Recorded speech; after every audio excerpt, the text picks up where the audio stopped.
Wala pa man ang bagyong Karina, binayo na ng malalakas na alon at hangin ng Ilocos Sur. Isang bahay na nga roon ang sinira ng alon. Para sa latest aksyon sa Ilocos, may live report ng aming kasamang si Romel Lopez. Romel. Patuloy na nga yung pagsungit ng panahon dito sa Ilocos Region. Kung mapapansin nyo nga dito sa aking likuran, ay mas kapansin-pansin yung mas malakas na alon. Pero ang mas malaking problema ay yung sakit na ulod na dinudulot niyang malalakas na alon na yan sa kabuhayan ng mga kababayan natin dito. Maghapon na naging pag-ulan dito sa Lawag City. Kapansin-pansin din ang pabugso-bugsong ihip ng hangin. Habang ang karagatan, nagngangalit sa lakas ang mga alon. Kaya mga mangingisda sa Barangay Gabo, hindi na nagbaka sakaling pumalaot pa.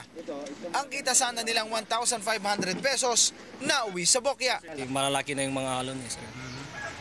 Baka madisgrasya pa kami dun sa Sa Barangay Karwa naman, sa bayan ng Pasukin, isang bahay ang halos durugin ng malalakas na alon.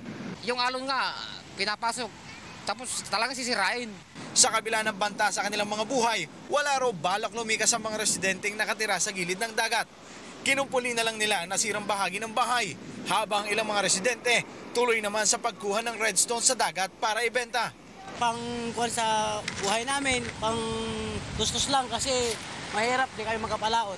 Oh, magkano bang inikita mo dyan sa bato na yan? 80 isang lata, yung malaking lata.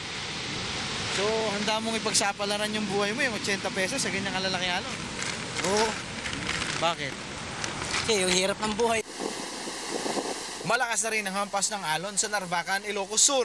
Halos sakupin ng tubig dagat ang ilang kalsada sa Barangay Bulanos. Isinisisi ng mga barangay officials sa